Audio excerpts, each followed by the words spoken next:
আসসালামু আলাইকুম ওরহমতুল্লাহি ওয়াবারাকাতুহ।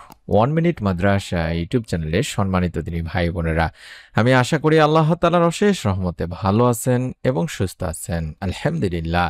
আজ পবিত্র মুহররম মাসের জুমার দিন, আসরের নামাজের আগে হোক কিংবা পরে হোক 11 বার যদি এই ছোট্ট দোয়ার আমলটি করতে পারেন, আল্লাহ তাআলা আপনার জীবনের সকল গুনাহ মাফ করে দেবেন। আপনার মনের সমস্ত গোপন আশা আকাঙ্ক্ষাগুলো পূরণ করে দেবেন। মনের মধ্যে বিশ্বাস নিয়ে নিয়ত করে আমলটি করলে আল্লাহ তাআলা অবশ্যই এর ফল আপনাকে দেবেন। তাই অনুরোধ করছি ভিডিওটি মনোযোগ দিয়ে সম্পূর্ণ দেখার।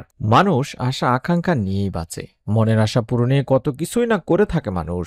অনেকেই অনেক আমল করে থাকেন, কিন্তু মনের আশা পূরণে ইসমে আজম হলো উৎকৃষ্ট উপায়।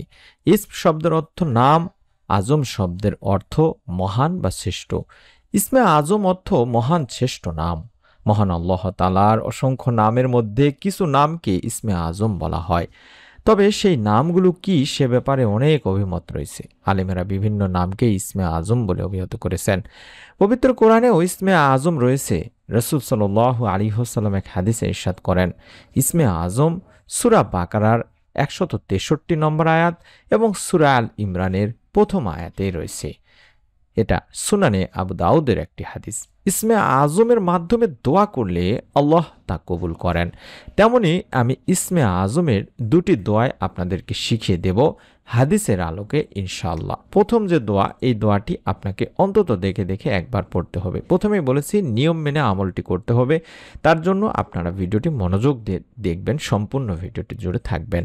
আল্লাহুম্মা ইন্নী আসআলুকা বিআন্না লাকাল হামদু লা ইলাহা ইল্লা আনতাল মান্নান বাদিউস সামাওয়াতি ওয়াল আরদ ইয়া জাল জালালি ওয়াল ইকরাম ইয়া হাইয়্যু ইয়া কাইয়্যুম। দেখে দেখেও পড়তে পারবেন, কোনো সমস্যা নেই। আশা করছি মোবাইলে স্ক্রিনশট নিয়ে রেখে দেবেন। এই দোয়াটির অর্থই হচ্ছে, হে আল্লাহ, আমি তোমার কাছে প্রার্থনা করি, তুমি তো সকল প্রশংসার মালিক, তুমি ছাড়া কোনো ইলাহ নেই। তুমি দয়াশীল, তুমি আকাশসমূহ পৃথিবীর একমাত্র সৃষ্টিকর্তা। হে মহান সম্রাট ও সর্বোচ্চ মর্যাদার অধিকারী, হে চিরঞ্জীব, হে সর্বময় ক্ষমতার অধিকারী। এই দোয়াটির ব্যাপারে হাদিসে আনাস রাদিয়াল্লাহু তাআলা আনহু সূত্রে বর্ণিত হয়েছে, তিনি রাসূলুল্লাহ সাল্লাল্লাহু আলাইহি সাল্লামের সঙ্গে বসা ছিলেন। এ সময় এক ব্যক্তি নামাজ আদায় করে দোয়াটি পাঠ করল। তখন নবী সাল্লাল্লাহু আলাইহি ওয়াসাল্লাম বলেন, এ ব্যক্তি ইসমে আজমের দ্বারা দোয়া করেছে। যে নামে ডাকলে তিনি সাড়া দেন এবং যে নামে তার নিকট চাওয়া হলে তিনি তা দান করেন। এটা সুনানে আবু দাউদের একটি হাদিস। এবং আরেকটি ইসমে আজম সেটা আমি আবারও দেখায় দিচ্ছি। সবগুলো ইসমে আজম আমি আবারও আপনাদেরকে নিয়ম সহকারে দেখায় দেব। ইনশাল্লাহ কোনো সমস্যা নেই, আপনারা তখন স্ক্রিনশট নিতে পারবেন বা সংগ্রহ করতে পারবেন। আল্লাহুম্মা ইন্নী আসআলুকা আন্নী আশহাদু আন্নাকা আনতাল্লাহ লা ইলাহা ইল্লা আনতাল আহাদুস সামাদুল্লাযী লাম ইয়ালিদ ওয়া লাম ইউলাদ ওয়া লাম ইয়াকুল লাহু কুফুয়ান আহাদ। এটারও আপনি চাইলে এখন স্ক্রিনশট নিতে পারেন, কিংবা আমি পরেও আবারও দোয়াগুলো দেখায় দেব। নিয়ম মেনে আপনাদেরকে আমলটি করতে বলবো, তখনও চাইলে স্ক্রিনশট নিয়ে রেখে দিতে পারেন বা ছবি উঠায় নিয়ে রেখে দিতে পারেন। এই দোয়াটিতেও আমরা বলছি যে, ইয়া আল্লাহ, আমি তোমার নিকট প্রার্থনা করছি এবং আমি সাক্ষ্য প্রদান করছি যে তুমি আল্লাহ এবং তুমি ছাড়া কোনো ইলাহ নাই। তুমি একক এবং অমুখাপেক্ষী, যার কোনো সন্তান নাই এবং যিনি কারো সন্তান নন, আর যার সমকক্ষ কেউ নাই। রুবাইদা রাদিয়াল্লাহু তাআলা আনহু থেকে বর্ণিত, রাসূল সাল্লাল্লাহু আলাইহি ওয়াসাল্লাম দুইজন লোককে দোয়াটি বলতে শুনছেন। তখন রাসূল সাল্লাল্লাহু আলাইহি ওয়াসাল্লাম বলেন, তোমরা আল্লাহ তাআলার কাছে ইসমে আজমের মাধ্যমে চেয়েছো, যার মাধ্যমে চাইলে আল্লাহ দান করেন এবং দোয়া করলে আল্লাহ দোয়া কবুল করেন। এটিও আবু দাউদ শরীফের একটি হাদিস। এই আমলগুলো আমাদেরকে করতে হবে। পাশাপাশি আমরা যারা গুনাহ করে ফেলেছি, জীবনের সমস্ত গুনাহ মাফের জন্য এই ছোট্ট দোয়ার আমলটি করব। শয়তানের প্ররোচনায় পড়েই মানুষ আল্লাহর অবাধ্যতায় লিপ্ত হয়, গুনাহ করে ফেলে। কিন্তু গুনাহ হয়ে গেলে একজন মুসলমানের প্রথম কাজ হলো তওবা করা। আর তওবা মানেই গুনাহ থেকে প্রত্যাবর্তন করা, আল্লাহর কাছে ফিরে আসা। পাপী বান্দাদের আল্লাহ তাআলা আশার বাণী শুনিয়েছেন। বর্ণিত হয়েছে, হে আমার বান্দারা, যারা নিজেদের উপর জুলুম করেছো, তোমরা আল্লাহর রহমত থেকে নিরাশ হও না। নিশ্চয়ই আল্লাহ সব গুনাহ মাফ করেন, তিনি ক্ষমাশীল, পরম দয়ালু। সূরা জুমার 53 নম্বর আয়াতে বলা হয়েছে। এছাড়াও এক হাদিসেও হযরত আবু হুরায়রা রাদিয়াল্লাহু তাআলা আনহু থেকে বর্ণিত, রাসূল সাল্লাল্লাহু আলাইহি সাল্লাম বলেন, তোমরা যদি পাপাচার করতে, এমনকি তোমাদের পাপ আকাশের সীমা পর্যন্ত পৌঁছে যেত, অতঃপর তোমরা তওবা করতে, তাহলে আল্লাহ অবশ্যই তোমাদের তওবা কবুল করবেন। এটিও সুনানে ইবনে মাজার একটি হাদিস। তাই গুনাহ হয়ে গেলে তওবার নামাজ পড়ে নেওয়া উচিত সবারই। হাদিসেও আল্লাহ রসুল সাল্লাল্লাহু আলাইহি ওয়াসাল্লামও বলেন, যদি কেউ গুনাহ করে ফেলে তারপর পবিত্রতা অর্জন করে, 2 রাকাত সালাত আদায় করে নেয় আর আল্লাহ তাআলার কাছে ক্ষমা প্রার্থনা করে, তবে আল্লাহ ক্ষমা করে দেন। সুবহানাল্লাহ। এটি তিরমিজি শরীফের হাদিস। তেমনি একটি দোয়া, গুনাহ মাফের দোয়া, সেই কোরআনুল কারিম থেকে নেওয়া গুনাহ মাফের দোয়া, এটি তাওবার দোয়া হিসাবেও পরিচিত। এই দোয়াটিও আমরা অন্তত দেখে দেখে হলেও একবার পাঠ করব।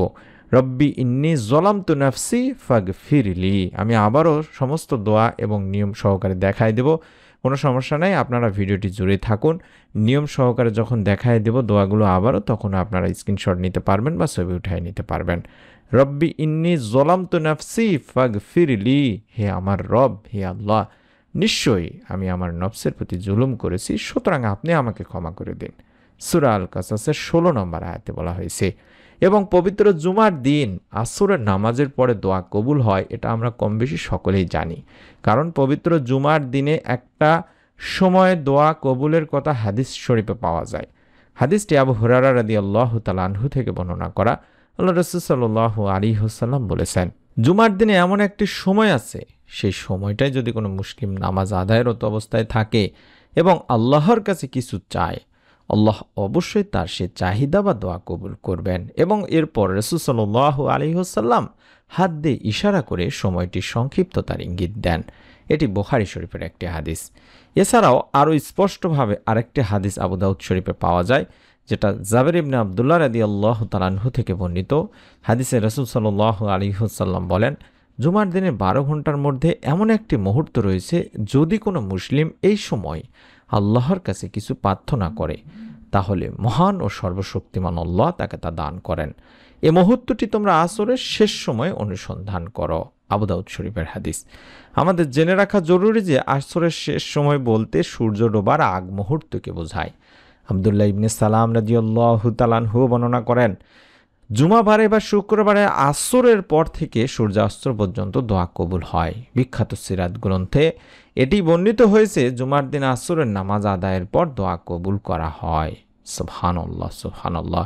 তাই আমরা আসরের আগে হোক কিংবা পরে হোক অবশ্যই এই আমলটি করার চেষ্টা করব। তবে হ্যাঁ, পবিত্র জুমার দিন অন্যান্য যত আমলই করুন না কেন, দরুদের আমলটি আপনাকে বেশি বেশি করতে হবে। কারণ রাসূল সাল্লাল্লাহু আলাইহি ওয়াসাল্লাম ইরশাদ করেছেন, তোমরা জুমার দিনে আমার উপর বেশি বেশি দরুদ পাঠ করো, কেননা তোমাদের পাঠকৃত দরুদ আমার সামনে পেশ করা হয়।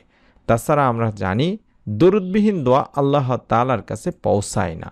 হযরত আনাস রাদিয়াল্লাহু তাআলা আনহু বর্ণনা করেন, রাসূলুল্লাহ সাল্লাল্লাহু আলাইহি ওয়াসাল্লাম বলেছেন, যতক্ষণ রাসূলুল্লাহ সাল্লাল্লাহু আলাইহি ওয়াসাল্লামের উপর দরুদ পড়া হবে না, ততক্ষণ তা বাধাগ্রস্ত অবস্থায় থাকবে। অর্থাৎ এ দোয়া আল্লাহ তাআলার কাছে পৌঁছাবে না এবং এ দোয়া কবুলও করা হবে না।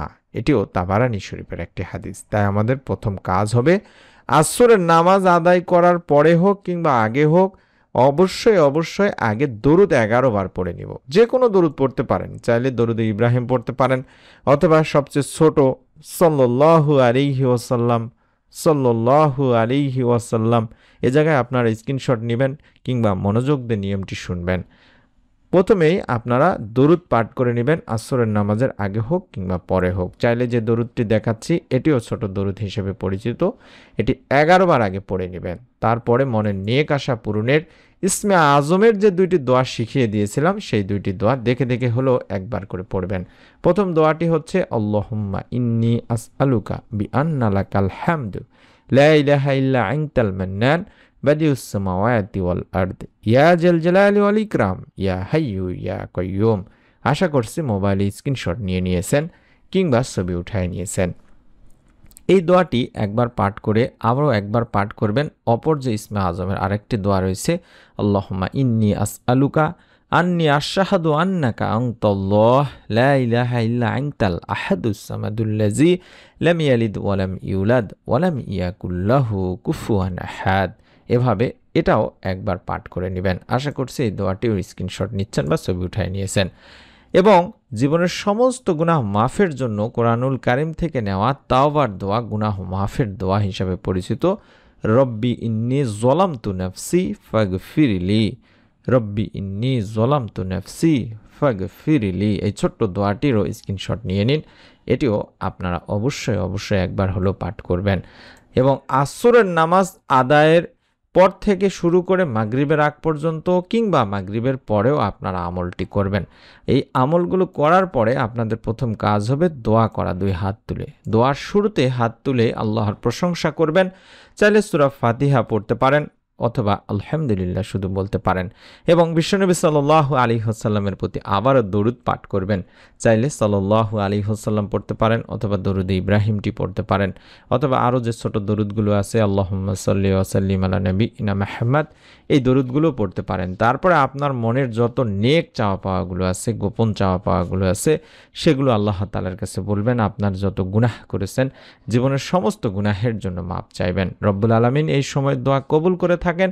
মুহররম মাস অত্যন্ত ফজিলতপূর্ণ একটি মাস, পবিত্র জুমার দিন অত্যন্ত গুরুত্বপূর্ণ একটি দিন, শ্রেষ্ঠতম দিন, এবং আসরের নামাজের আগে পরে দোয়া কবুল হয়। এই সময়টিতে আমরা দোয়া করছি এবং আল্লাহ তাআলার কাছে দরুদ এবং ইস্তেগফার বা দরুদের মাধ্যমে আল্লাহ তাআলার কাছে আমরা কোরআনুল কারীম থেকে এবং সহিহ হাদিস থেকে এই দোয়ার আমলগুলো করছি। শতভাগ বিশ্বাস নিয়ে নিয়ত করে আমলটি যদি করেন, আল্লাহ তাআলা আপনাকে নিরাশ করবেন না, আপনার জীবনের সকল গুনাহ মাফ করে দেবেন, আপনার মনের সমস্ত গোপন নেক আশাগুলো ইনশাআল্লাহ পূরণ করে দেবেন। অবশ্যই নিয়ত করে আমলটি করুন। আমরাও দোয়া করি আল্লাহ তাআলার কাছে যাতে করে আল্লাহ তাআলা আপনাদের সকলের মনের নেক আশাগুলো আপনাদের নিয়তের ওসিলায় পূরণ করে দেন, জীবনের গুনাহ মাফ করে দেন। এরকম অত্যন্ত গুরুত্বপূর্ণ নতুন আমলের ভিডিওগুলো আমরা সবার আগে তৈরি করে থাকি। তাই আশা করছি ভিডিওগুলো পাওয়ার জন্য হলেও অবশ্যই আমাদের চ্যানেলটির সঙ্গে থাকবেন। সকলে ভালো থাকুন, সুস্থ থাকুন। আসসালামু আলাইকুম ওয়া রাহমাতুল্লাহি ওয়া বারাকাতুহু।